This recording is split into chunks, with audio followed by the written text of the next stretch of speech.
So what does a home study entail exactly? Keep watching and I'll let you know. Hey guys, so this was on the video suggestion list of what to do videos about, but it's what a home study entails exactly. Now, I'm only going based off of the paperwork that I have from the International Adoption Agency, as well as my experience with my previous home study.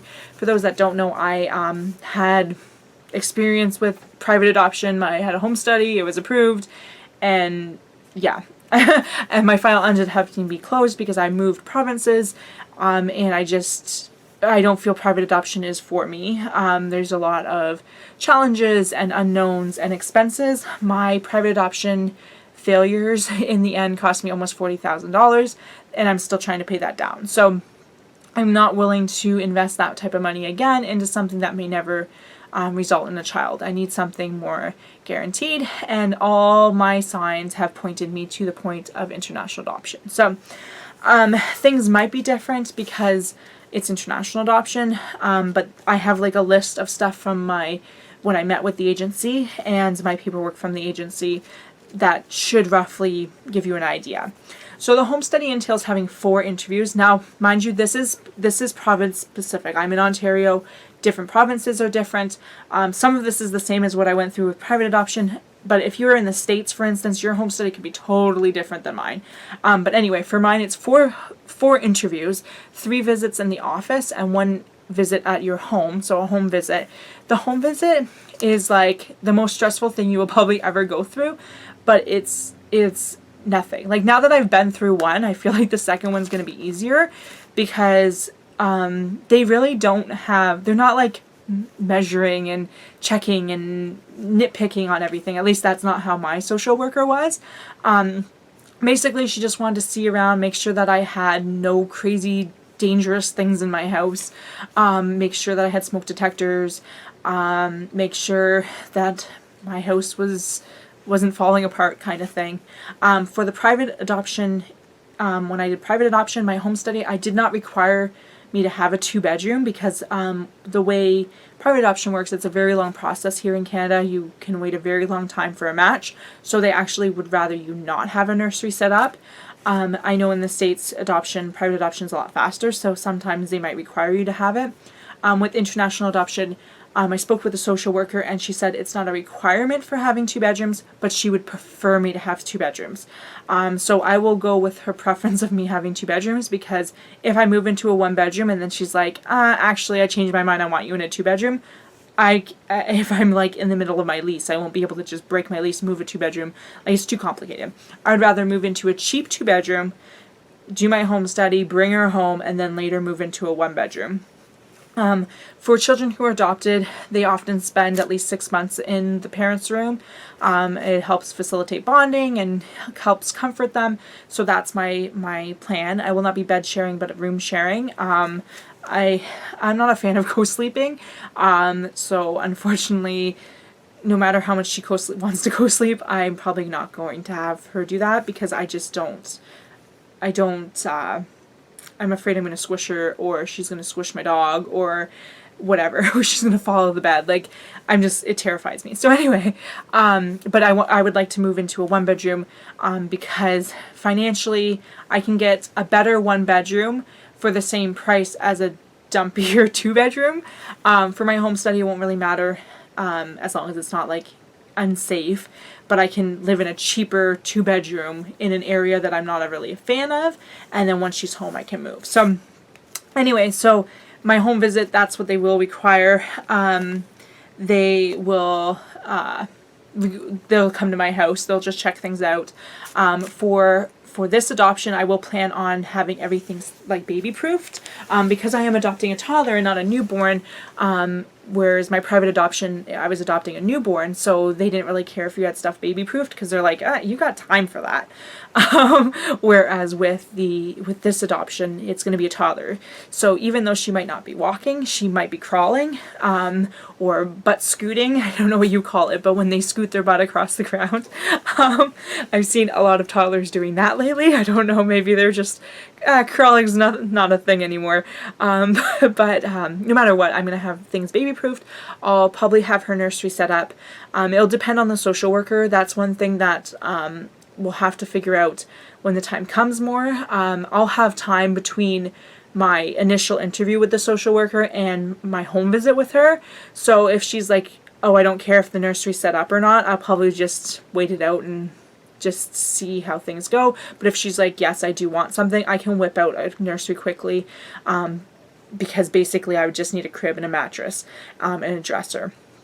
So yeah, and the last visit, my last interview, was with my private adoption, was just like a review of the home study. So she went over the home study paperwork with me and stuff. I'm not sure if that's the same thing or not, with international adoption. Well, in this case, I should mention that in Ontario, the home study you're done in Ontario for international adoption actually counts also for private and public adoption. They do one home study for all adoption, and same goes with the classes. The classes is a blanket class for international, private, and public, one class for everyone. So if I did the classes, say, for planning to do international, but then I decided to do public adoption, I don't have to do different classes. Where in Manitoba, I did the private adoption classes. If I wanted to switch to international, I had to do different classes. So, and then again, the same with my home study.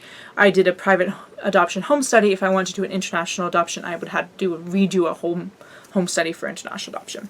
But here in Ontario, it's different. But anyway, so the last one's probably just a review of all the home study paperwork. So some of the paperwork and stuff that they'll go over is I'll need police checks. I'll need an RCMP, which is the Canadian Police Clearance check.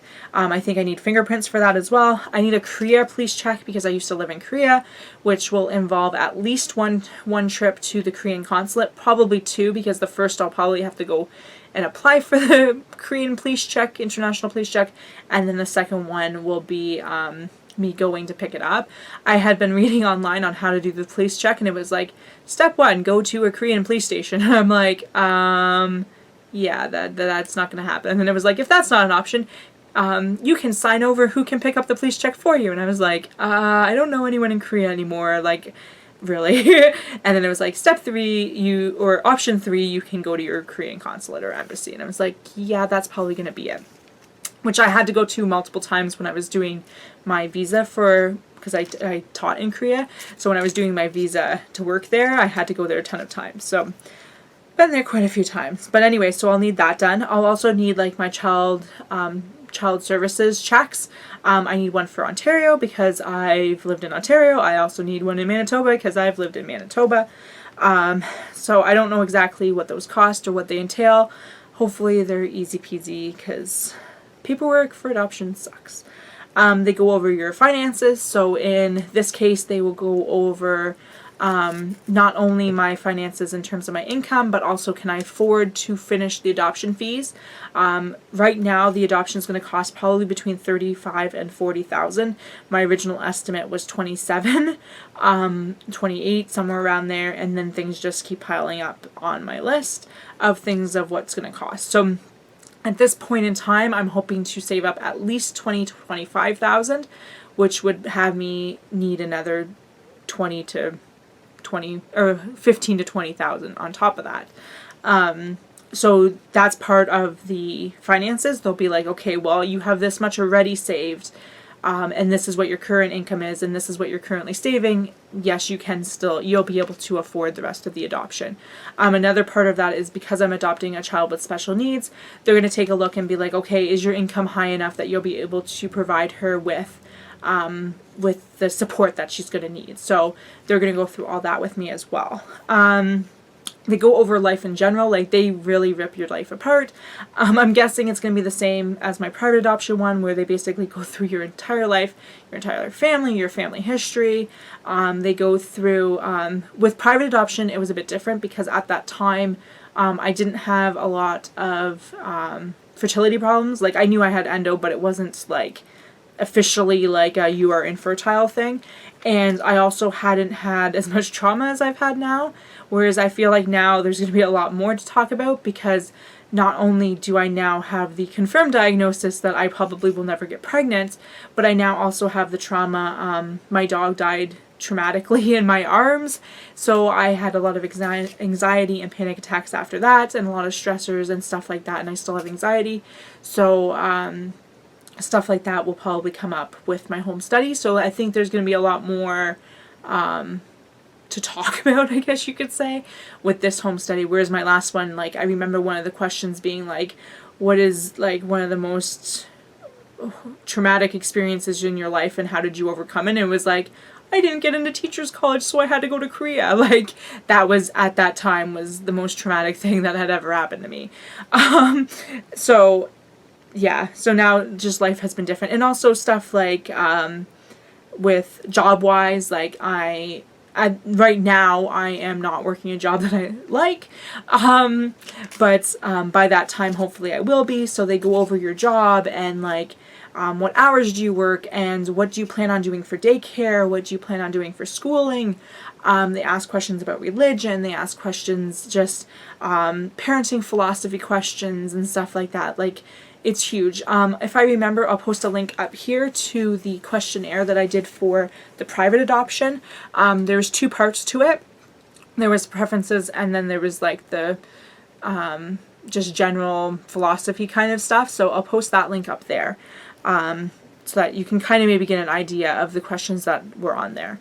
And then the other stuff they go over is preferences. So this is when it's going to come up that I'm specifically wanting to adopt a little girl, and I'm also specifically wanting to adopt a little girl with Down syndrome. So that's where that comes in, and that's where also it'll come in to be like, okay, well, can you handle a child with Down syndrome? Do you understand what you're getting into? And stuff like that. So they go over a lot of that stuff with you. And I find that a lot of the home study stuff isn't like them trying to be mean. It's more like to get you to think about what challenges you might face, to think about what stuff might come up. In my case, my child will most likely be Caucasian, so I won't have the interracial aspect of it, but she's going to be from Bulgaria, so I'll have the intercultural, is that a word? But I'll have the cultural aspect of it, and stuff like that. So like keeping her culture and whatnot. Whereas before, when I did my home study before, there was a lot more about interracial, because I would have been adopting most likely a child that was First Nations or a child that was Black or biracial. So there was more questions, more interracial versus intercultural. I don't know what that word is, but different culture. So yeah, they'll go over the preferences and stuff, which again, I'll link up here to my last video where with my private adoption, what the preferences kind of checklist was. And then there's like a bunch of other random paperwork. I'm not sure if this goes in with my home study. It was like on my list of stuff, but I'm not sure if it goes with the home study or if it goes with the international adoption paperwork, because the home study is separate from like the dossier that gets sent to Bulgaria. So there's a lot of paperwork that needs like notarization. There's some random stuff like I will not sell my child to someone else. I will not use my child for medical experimentation, stuff like that. That's a little weird. I remember when I did private adoption, I had to sign something saying I will not use corporal punishment on my child, stuff like that. So I'm not sure how much of that goes in with the home study and how much goes in with the international adoption paperwork. Some stuff like the immigration, for instance, I know that goes with the international adoption stuff, because with your home study, you could be adopting domestically, and therefore you wouldn't need immigration stuff. Whereas I know that like the immigration stuff kind of goes with more like the country specific stuff. So anyway, there's a lot of other random paperwork that I'm not quite sure. I plan on documenting everything though along the way. So if you're subscribed to me still, by the time I get around to doing all this, you'll get a better look into what's happening as it's happening. But right now it's just basically saving up the money so I can actually do my home study. I think I was much more intimidated the first round, whereas this time the paperwork is just tedious, but the actual interviews and stuff like that, I know to expect more. Whereas the first time I had no clue what to do, like what to expect, and also same with the home visit. Now I know what to expect more. So yeah, so that's it for today, guys. Don't forget to subscribe so you can follow me along on this journey, and give this video a thumbs up. If you have any questions or comments, feel free to post them down below. Thanks for watching, and I shall see you guys later. Bye, guys.